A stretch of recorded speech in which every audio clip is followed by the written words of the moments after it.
आठवां अध्याय। रक्त बीजवध। मैं अणिमा आदि सिद्धिमयी किरणों से आवृत भवानी का ध्यान करती हूँ। उनके शरीर का रंग लाल है, नेत्रों में करुणा लहरा रही है तथा हाथों में पाश, अंकुश, बाण और धनुष शोभा पाते हैं। ऋषि कहते हैं, चंड और मुंड नामक दैत्यों के मारे जाने तथा बहुत सी सेना का संहार हो जाने पर दैत्यों के राजा प्रतापी शुंभ के मन में बड़ा क्रोध हुआ और उसने दैत्यों की संपूर्ण सेना को युद्ध के लिए कूच करने की आज्ञा दी। वह बोला, आज उदयुद्ध नाम के 86 दैत्य सेनापति अपनी सेनाओं के साथ युद्ध के लिए प्रस्थान करें।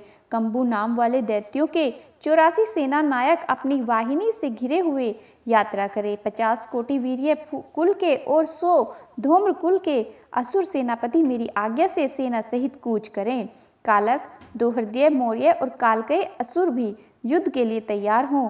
मेरी आज्ञा से तुरंत प्रस्थान करे। भयानक शासन करने वाला असुर राज शुंभ इस प्रकार आज्ञा दे सहस्त्रों बड़ी बड़ी सेनाओं के साथ युद्ध के लिए प्रस्थित हुआ। उसकी अत्यंत भयंकर सेना आती देख चंडिका ने अपने धनुष के टंकार से पृथ्वी और आकाश के बीच का भाग गुंजा दिया। राजन, तदंतर देवी के सिंह ने बड़े जोर जोर से दहाड़ना आरंभ किया। फिर अंबिका ने घंटे के शब्द से उस ध्वनि को और भी बढ़ा दिया। धनुष के टंकार, सिंह की दहाड़ और घंटे की ध्वनि से संपूर्ण दिशाएं गूंज उठी। उस भयंकर शब्द से काली ने अपने विकराल मुख को और भी बढ़ा लिया। इस प्रकार वे विजयिनी हुई। उस तुमुल नाद को सुनकर दैत्यों की सेनाओं ने चारों ओर से आकर चंडिका देवी, सिंह तथा काली देवी को क्रोधपूर्वक घेर लिया। राजन, इसी बीच में असुरों के विनाश तथा देवताओं के अभ्युदय के लिए ब्रह्मा, शिव, कार्तिकेय, विष्णु तथा इंद्र आदि देवों की शक्तियाँ, जो अत्यंत पराक्रम और बल से संपन्न थी, उनके शरीर से निकलकर उन्हीं के रूप में चंडिका देवी के पास गई।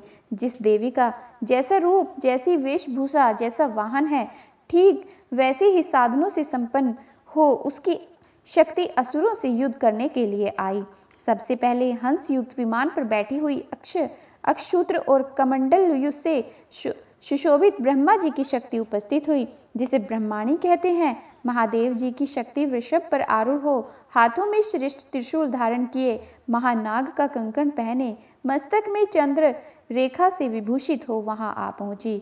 कार्तिकेय जी की शक्ति रूपा जगदम्बिका उन्हीं का रूप धारण किए श्रेष्ठ मयूर पर आरूढ़ हो, हाथ में शक्ति लिए दैत्यों से युद्ध करने के लिए आई।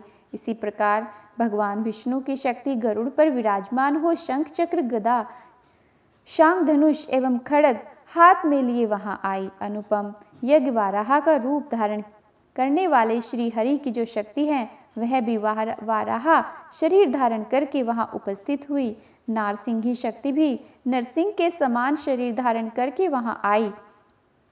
उसकी गर्दन के बालों के झटके से आकाश के तारे बिखरे पड़ते थे। इसी प्रकार इंद्र की शक्ति वज्र हाथ में लिए गजराज ऐरावत पर बैठकर आई। उसके भी सहस्त्र नेत्र थे। इंद्र का जैसा रूप है वैसा ही उसका भी था। तदंतर उन देवी शक्तियों से घिरे हुए महादेव जी ने चंडिका से कहा, मेरी प्रसन्नता के लिए तुम शीघ्र ही इन असुरों का संहार करो। तब देवी के शरीर से अत्यंत भयानक और परम उग्र चंडिका शक्ति प्रकट हुई, जो सैकड़ों गीदड़ियों की भांति आवाज करने लगी। उस अपराजिता देवी ने धूमिल जटा वाले महादेव जी से कहा, भगवान, आप शुंभ निशुंभ के पास दूत बनकर जाइए और उस अत्यंत गर्वीले दानव शुंभ एवं निशुंभ दोनों से कहिए, साथ ही उनके अतिरिक्त जो भी दानव युद्ध के लिए वहां उपस्थित हो, उनको भी मेरा यह संदेश दीजिए कि दैत्यों, यदि तुम जीवित रहना चाहते हो तो पाताल को लौट जाओ। इंद्र को त्रिलोकी का राज्य मिल जाए और देवता यज्ञ भाग का उपभोग करें। यदि बल के घमंड में आकर तुम युद्ध की अभिलाषा रखते हो तो आओ, मेरी शिवाएं योगिनियां तुम्हारे कच्चे मांस से तृप्त हों। क्योंकि उस देवी ने भगवान शिव को दूत के कार्य में नियुक्त किया था, इसलिए वह शिव दूती के नाम से संसार में विख्यात हुई। वे महादैत्य भी भगवान शिव के मुंह से देवी के वचन सुनकर क्रोध में भर गए और जहाँ कात्यायनी विराजमान थी उस ओर बढ़े। तदंतर वे दैत्य अमर्ष में भरकर पहले ही देवी के ऊपर बाण, शक्ति और रिष्टि आदि शस्त्रों की वृष्टि करने लगे। तब देवी ने भी खेल खेल में ही धनुष की टंकार की और उससे छोड़े हुए बड़े बड़े बाणों द्वारा दैत्यों के चलाए हुए बाण शूल शक्ति और फर्शों को काट डाला। फिर काली उनके आगे होकर शत्रुओं को शूल के प्रहार से विदीर्ण करने लगी और खटवांग से उनका कचूमर निकालती हुई रणभूमि में विचरने लगी। ब्रह्माणी भी जिस जिस ओर दौड़ती उसी उसी ओर अपने कमंडल का जल छिड़ककर शत्रुओं के ओज और पराक्रम को नष्ट कर देती थी। महेश्वरी ने त्रिशूल से तथा वैष्णवी ने चक्र से और अत्यंत क्रोध में भरी हुई कुमार कार्तिकेय की शक्ति से दैत्यों का संहार आरंभ किया। इंद्र शक्ति के वज्र प्रहार से विदीर्ण हो सैकड़ों दैत्य दानव रक्त की धारा बहाते हुए पृथ्वी पर सो गए। वाराही शक्ति ने कितनों को अपनी थुथुनों की मार से नष्ट किया, दाढ़ों के अग्रभाग से कितनों की छाती छेद डाली और कितने ही दैत्य उनके चक्र की चोट से विदीर्ण होकर गिर पड़े। नारसिंही भी दूसरे दूसरे महादैत्यों को अपने नखों से विदीर्ण करके खाती और सिंहनाद से दिशाओं एवं आकाश को गुंजाती हुई युद्ध में विचरने लगी। कितने ही असुर शिवदूती के प्रचंड अट्टहास से अत्यंत भयभीत हो पृथ्वी पर गिर पड़े और गिरने पर उन्हें शिवदूती ने उस समय अपना ग्रास बना लिया। इस प्रकार क्रोध में भरे हुए मातृगणों को नाना प्रकार के उपायों से बड़े बड़े असुरों का मर्दन करते देख दैत्य सैनिक भाग खड़े हुए।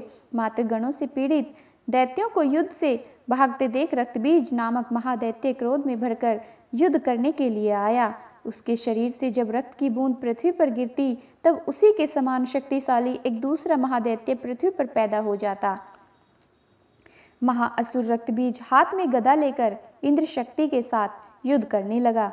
तब इंद्री ने अपने वज्र से रक्तबीज को मारा।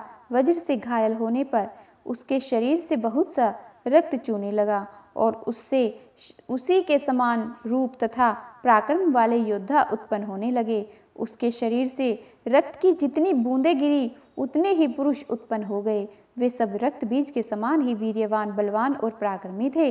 वे रक्त से उत्पन्न होने वाले पुरुष भी अत्यंत भयंकर अस्त्र शस्त्रों का प्रहार करते हुए वहां मातृगणों के साथ घोर युद्ध करने लगे। पुनः वज्र के प्रहार से जब उनका मस्तक घायल हुआ तब रक्त बहने लगा और उससे हजारों पुरुष उत्पन्न हो गए।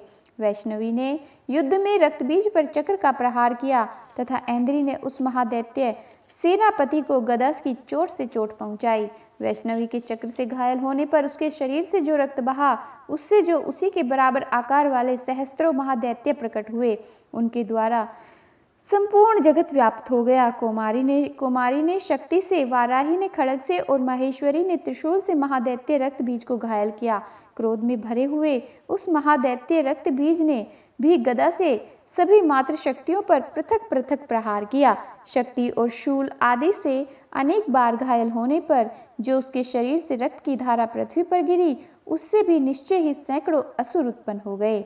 इस प्रकार उस महादैत्य के रक्त से प्रकट हुए असुरों द्वारा संपूर्ण जगत व्याप्त हो गया। इससे उन देवताओं को बड़ा भय हुआ।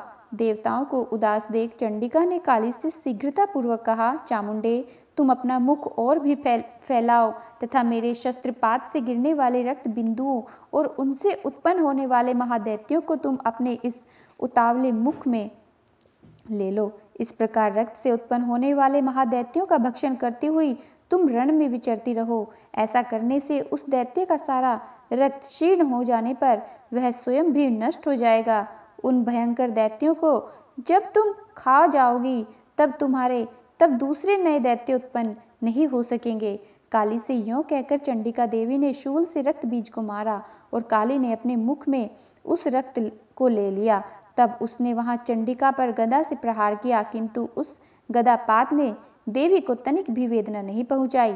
रक्त बीज के घायल शरीर से बहुत सा रक्त गिरा, किंतु जो ही वह गिरा त्यों ही चामुंडे ने उसे अपने मुख में ले लिया। रक्त गिरने से काली के मुख में जो महादैत्य उत्पन्न हुए उन्हें भी वह चट कर गई और उसने रक्त बीज का रक्त भी पी लिया। तदंतर देवी ने रक्त बीज को, जिसका रक्त चामुंडा ने पी लिया था, वज्र, बाण, खड्ग और रिष्टि आदि से मार डाला। राजन, इस प्रकार शस्त्रों के समुदाय से आहत एवं रक्तहीन हुआ महादैत्य रक्तबीज पृथ्वी पर गिर पड़ा। नरेश्वर, इससे देवताओं को अनुपम हर्ष की प्राप्ति हुई और मातृगण उन असुरों के रक्तपान के मद से उद्धत सा होकर नृत्य करने लगा। इस प्रकार श्री मार्कंडेय पुराण में सावर्णिक मनवंतर की कथा के अंतर्गत देवी महात्म्य में रक्तबीज वध नामक 8वां अध्याय पूरा हुआ। जय माँ भवानी, जय माता दी, जय माता दी।